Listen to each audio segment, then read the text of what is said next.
একটা ঘটনা বলছে আপনাকে। আপনাদের মুর্শিদাবাদের একটি থানা আছে হরিহরপাড়া। এই হরিহরপাড়া থানাতে আমি 6 বছর শিক্ষকতা করেছি। এই থানার একটা গ্রামে আমি গেলাম। তার বাবা, তার মেয়ের বিয়ে হয়েছে একটা হিন্দু ভাইয়ের সাথে। বিয়ে হয়ে গেছে, সে তার ধর্ম পালন করে, তার বেটি বলে আমি ইসলাম ধর্ম পালন করি। কিন্তু এটা খবর আসছে তার বেটিও পূজা করে, মূর্তি পূজা করে, দুর্গা পূজা করে, সব পূজা করে। আর বাপ ওই জামাইকে নিয়ে এসে মোটরসাইকেল গিফট করে, প্যান্ট গিফট করে, পায়জামা কিনে দেয়, যা প্রয়োজনীয়। যেমন আমরা আমাদের জামাইকে লালন পালন করি, সেও লালন পালন করে। এটা মূর্খতার পরিচয় বাবা। বিশ্বাস করেন, একজন মুসলমান মেয়ে কোন গায়ের মুসলিমের সাথে কিয়ামতের সকাল পর্যন্ত যদি কবুল কবুল বলান, বিয়ে হবে না, সব জিনা হবে, সব হারাম, সব হারাম হবে। আর এটা হচ্ছে আমাদের মূর্খতার কারণে, ইলমের কমতি থাকার কারণে, জেহালতের কারণে। এই জন্য পৃথিবীর মুসলমান আজকে জালসার কমিটিকে আমি মুবারকবাদ দিই যে তার একটা মাদ্রাসা করার উদ্যোগ নিয়েছে।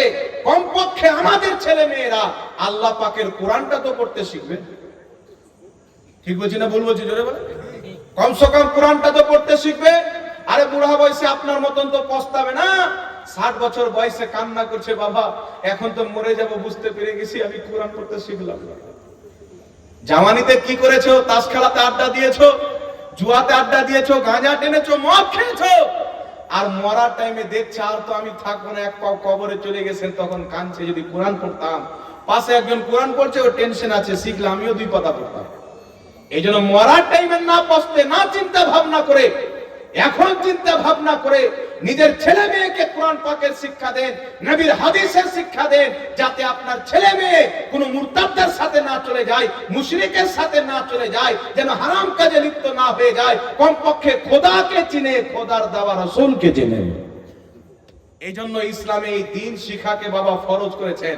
আপনি ইঞ্জিনিয়ার বানান, ব্যারিস্টার বানান, উকিল বানান, জজ বানান, ডক্টর মাস্টার বানান, শরীয়ত আপনাকে বাধা দেয় না। তবে কম পক্ষে এতটুকু ইলমে দ্বীনের শিক্ষা দেন যাতে হারাম এবং হালালকে আপনার ছেলে মেয়ে চিনতে পারে। কথা বুঝতে পারছেন কি পারেন না বাবা? জোরে বলে। কম পক্ষে এতটুকু শিক্ষা দেন যাতে হালাল এবং হারামকে চিনতে পারে, নিজের ধর্মের প্রতি টিকে থাকে। আল্লাহ পাক তৌফিক দান করুক। সাল্লাল্লাহু তাআলা আলা মুহাম্মদ সাল্লাল্লাহু আলাইহি ওয়াসাল্লাম। যাই হোক বিরাদর ইসলাম, আপনার কাছে যদি জ্ঞান থাকে, ইলম থাকে, যত বড় বাদশা হোক না কেন, তার সামনে আপনি কোনোদিন সাজদা করবেন না, তাকে প্রভু খোদা বলে আপনি কোনোদিন মানবেন না। কারণ একজন মুসলমানের এই জ্ঞানটা থাকা তার জীবন থাকার চাইতে বেশি জরুরি যে আল্লাহ একজন। কয়জন আল্লাহ? একটু জোরে বলেন তো বাবা। আল্লাহ একজন না দুইজন? একজন। আল্লাহ জ্ঞানটা থাকা জরুরি। আল্লাহ তো পাওয়ার অনেক কাউকে দিয়েছেন, নামরুদকে দিয়েছেন, ফিরআউনকে দিয়েছেন, সাদ্দাতকে দিয়েছেন। কিন্তু আল্লাহু আকবার কবিরা পৃথিবীর মুসলমান, আল্লাহ তাবারাক ওয়া তাআলা পাওয়ার দেওয়ার কারণে কোনো ব্যক্তি খোদা হয়ে যায় না। আল্লাহ পাক কখনো কাফিরকেও পাওয়ার দেয়, আল্লাহ পাক কখনো নিজের হাবিবকেও পাওয়ার দেয়। আর আল্লাহ সুবহানাহু ওয়া তাআলা কুল কায়নাতে যতই বান্দা সৃষ্টি করেছেন, সবচাইতে বেশি পাওয়ার এবং ক্ষমতা আমার নবী মুহাম্মদ রাসূলুল্লাহকে দান করেছেন। সুবহানাল্লাহ।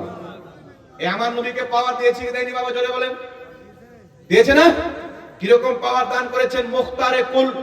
আল্লাহ পাক সমস্ত জিনিসের ক্ষমতা, পাওয়ার আমার নবী মুস্তাফাকে দিয়েছেন।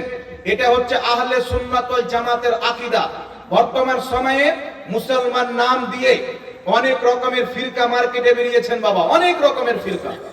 কোন মৌলবী শুনবেন বলবে আমার নবীকে আল্লাহ কোনো ক্ষমতা দেয়নি, কেউ বলবে আমার নবীকে আল্লাহ ইলমে গায়ব দান করেনি, কেউ বলবে আমার নবীকে আল্লাহ পাক জিন্দা রাখেননি, উনি মরে গেছেন। আর আমার কাছে একটি কিতাব আছে তাকওয়াতুল ঈমান, লেখকের নাম হচ্ছে ইসমাইল দেহলভী।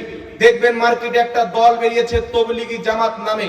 এই জামাতের সবচাইতে বড় ইমাম ইসমাইল দেহলভী তাকওয়াতুল ঈমানের 50 পৃষ্ঠার মধ্যে লিখতেছেন যে আল্লাহ তাবারাক ওয়া তাআলা মুহাম্মদ সাল্লাল্লাহু আলাইহি সাল্লামকে কোন জিনিসের 0% ক্ষমতা দেয়নি।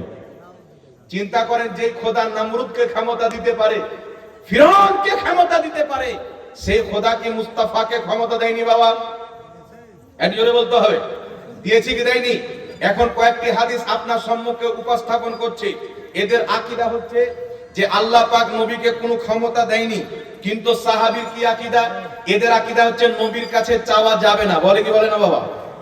তো ওই লোকটাকে গিয়ে বলবে নবীর কাছে চাইবো না, তুই জান্নাত দে আমাকে। আরে কিয়ামতের ময়দানে খোদার জান্নাত যিনি বন্টন করবেন তিনি হচ্ছেন মুহাম্মদ রাসূলুল্লাহ। রাসূল পাক বলেন, সুনান ইবনে মাজার মধ্যে সহিহ সূত্রে হাদিসটি বর্ণিত, আল্লাহর হাবিব বলেন, শাফাআতি লি আহলিল কাবাইর মিন উম্মতি, আমি নবী মুস্তাফা কিয়ামতের ময়দানে আমার উম্মতের বড় বড় পাপীদেরকে সুপারিশ করে জান্নাতে নিয়ে যাব।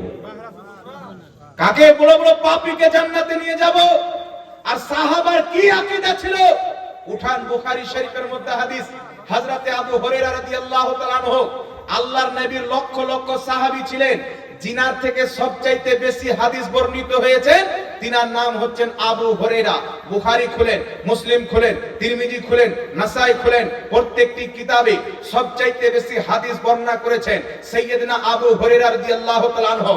নবী মুস্তাফার সাহাবী নবী মুস্তাফার নিকটে উপস্থিত হলেন, ইয়া রাসূলুল্লাহ, ইয়া হাবিবাল্লাহ, আমি আপনার নিকটে যা কিছু শুনি সব ভুলে যাই।